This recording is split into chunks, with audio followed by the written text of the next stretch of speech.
बिस्मिल्लाहिर्रहमानिर्रहीम। Dear students, अस्सलाम वालेकुम। एक हाइड्रोकार्बन से एक टॉपिक के साथ आपके सामने हाजिर खिदमत हूँ।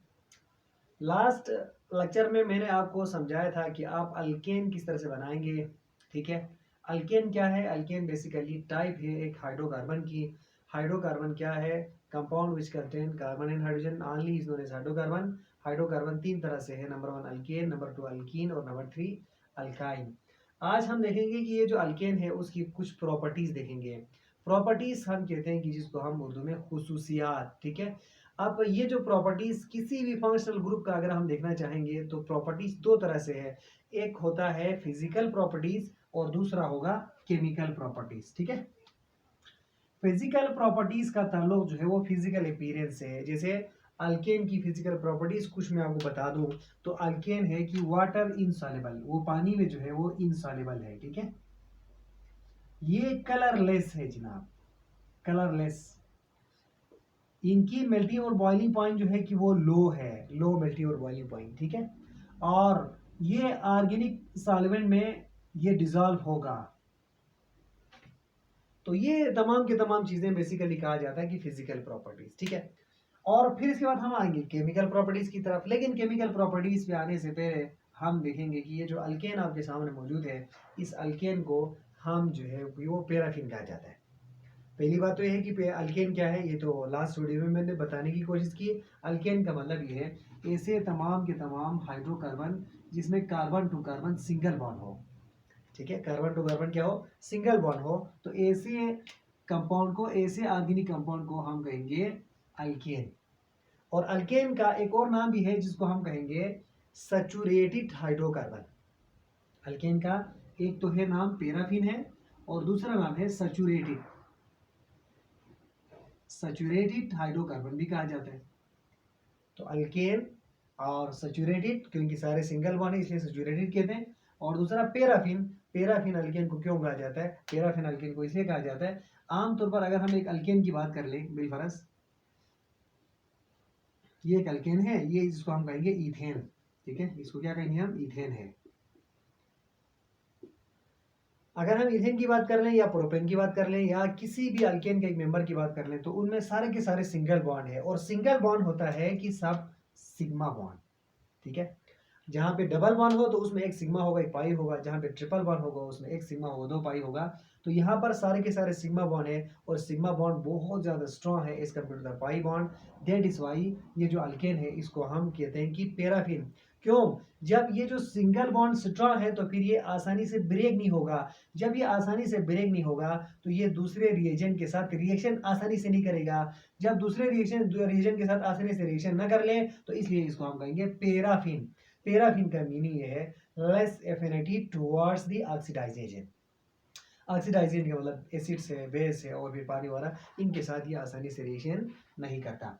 तो इसलिए इसको कहा जाता है पैराफिन। ठीक है, अब हम आएंगे कि आगे केमिकल प्रॉपर्टीज की तरफ। तो केमिकल प्रॉपर्टीज दो तरह से हम पढ़ेंगे, नंबर 1 हेलोजिनेशन और नंबर 2 जो है वो कंबशन रिएक्शन। ठीक है, हेलोजिनेशन देखते हैं हम। हेलोजिनेशन का मतलब ये है कि एडिशन ऑफ हेलोजिन। हेलोजिनेशन का क्या मतलब है? Addition of halogen. हेलोजिन, जैसे कि you know that halogen group 7 में मौजूद एलिमेंट्स को कहा जाता है। ग्रुप 7 है पीरियोडिक टेबल में, एक ग्रुप है जिसमें सबसे पहले फ्लोरीन है, फिर क्लोरीन है, फिर आयोडीन है, फिर ब्रोमीन है, फिर आयोडीन है। इन एलिमेंट्स को हम कहा जाता है हेलोजिन। क्यों कहा जाता है? Because it has ability to form salt with the metal. जब कभी when halogen react with the metal it always form salt, that is why it is known as halogen, salt former. ठीक है, खैर, तो देखें कि इन हेलोजिन्स का हाइड्रोकार्बन के अंदर जमा होने का जो अमल है उसे हम कहेंगे हेलोजिनेशन। ये जो हेलोजिनेशन का अमल है इसको हम दूसरे अल्फाज में सब्स्टिट्यूशन रिएक्शन भी कहा जाता है। इसको क्या कह देते हैं हम? Substitution reaction. देखें, इसको सब्स्टिट्यूशन रिएक्शन क्यों कहा जाता है? इसलिए कहा जाता है, सब्स्टिट्यूट का मतलब ये होता है एक के बदले में दूसरा आ जाना। सब्स्टिट्यूट क्या मतलब है? एक के बदले में दूसरा आ जाना। यहाँ पे भी कुछ यही से सूरत हाल होगा। ये जो हेलोजिनेशन का अमल है, एडिशन ऑफ द हेलोजिन, ये दो तरह से होगा, कंडीशन डिफरेंट होगा। ठीक है, अब हम देखेंगे, एक तो होगा in the presence of diffuse sunlight. Number 1 क्या होगा? In the presence of diffuse sunlight.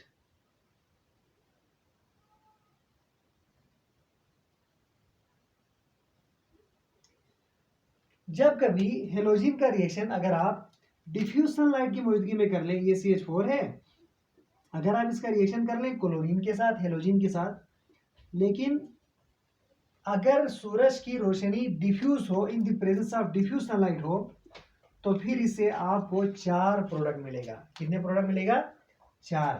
ठीक है, सबसे पहला प्रोडक्ट आपके पास ये होगा, देखेंगे क्योंकि इसमें कुछ भी नहीं होगा, यहाँ से एक हाइड्रोजन रिमूव होगा और उसके बदले में एक क्लोरीन जमा होगा। That is why it is known as substitution reaction कहा जाता है। ठीक है, देखिए एक CH4, यहाँ पर 4 हेलोजन है। जब आप एक हेलोजन को निकालेंगे तो फिर क्या होगा? यहाँ पर CH3 होगा और उसके बदले में एक क्लोरीन लगेगा। तो इसलिए देखें एक हाइड्रोजन निकल गया, उसके बदले में एक हेलोजन आ गए। That is why it is known as substitution reaction. ठीक है, अब हम करेंगे क्या? प्लस यहाँ से बनेगा, देखो एक Cl तो इधर ऐड हो गया, दूसरा Cl जो है वो इस हाइड्रोजन के साथ कंबाइन होकर HCl फॉर्म करेगा। ठीक है, इसी तरीके से अगर हम देखेंगे H यहाँ से आ गया, हम इस प्रोडक्ट को दोबारा इधर ले आएंगे, CH3 और Cl, फिर इसके बाद Cl2 के साथ फिर रिएक्शन कर दो आप, तो यहाँ पे क्या होगा? एक H खत्म तो CH2 और एक Cl यहाँ पे जमा होगा। तो पहले तो Cl एक है, अब यहाँ पे एक Cl और आ गए तो क्या हुआ? Cl2 प्लस HCl, HCl हर दफा बनेगा। ठीक है, अब हम देखेंगे कि इसको उठा के दोबारा ले आओ, CH2 और Cl2। अब हम इसकी फिर एक दफा क्लोरीनेशन करेंगे तो क्या होगा? आगे यहाँ से ये एक जो हाइड्रोजन है ये भी निकल जाएगा, जिसके नतीजे में बनेगा क्या? CH, Cl3 होगा प्लस HCl बनेगा। इसी तरह करते करते लास्ट प्रोडक्ट हमारे पास ये होगा CH, Cl3। इसका रिएक्शन अगर आप इसके साथ करेंगे तो फिर देखो आखिरी जो हाइड्रोजन है कि वो भी निकल जाएगा, और फिर यहाँ पर CH3 है, Cl3 है, एक Cl8 होके CCl4 बनेगा और प्लस जो है कि वो HCl। ठीक है, तो यहाँ पर आपने देखा कि एक एक हाइड्रोजन रिप्लेस होता गया एक एक क्लोरीन के साथ, करते करते करते करते जब तक कि सारा हाइड्रोजन खत्म नहीं हुआ उस वक्त तक हेलोजिनेशन होता रहा। ठीक है, और ये होगा किसकी मौजूदगी में? अगर सूरज की रोशनी जो है कि वो डिफ्यूज हो, अगर किसी सूरज की रोशनी क्या हो? डिफ्यूज हो। तो ये 4 प्रोडक्ट। अब इन प्रोडक्ट्स का नाम भी है जो कि आपने याद रखना है। इस प्रोडक्ट का नाम होगा क्लोरोमीथेन। क्या नाम होगा इसका? क्लोरोमीथेन। इस प्रोडक्ट का नाम होगा डाई क्लोरोमीथेन। इसका नाम क्या होगा? Try chloromethane. इसका क्या नाम होगा? Tetra chloromethane. ठीक है, ट्राई क्लोरोमीथेन का एक और नाम भी है क्लोरोफॉर्म। क्या नाम है इसका? क्लोरोफॉर्म। टेट्रा क्लोरोमीथेन का नाम है कि कार्बन टेट्रा क्लोराइड भी है, कार्बन टेट्रा क्लोराइड। ठीक है, CTC, कार्बन टेट्रा क्लोराइड इसका नाम है। तो जब आपने देखा कि जब सूरज की रोशनी डिम हो, डिफ्यूज हो, तो उस वक्त हमारे पास हेलोजिनेशन होगी, और हेलोजिनेशन में कुछ भी नहीं हुआ, हर स्टेप में एक हेलोजन आया और एक हेलोजन के बदले में एक हाइड्रोजन निकल गया, और इसलिए इस रिएक्शन को हम कहेंगे सब्स्टिट्यूशन रिएक्शन। अब ये जो हेलोजन के 8 होना, क्योंकि हेलोजन तो 4 है ना, एक आपके पास फ्लोरीन है, दूसरा क्लोरीन है, तीसरा ब्रोमीन है, फिर आयोडीन है। अगर हम इन चारों का रिएक्शंस देखेंगे विद द हेलोजन, तो आपको इसका आर्डर भी पता होना चाहिए।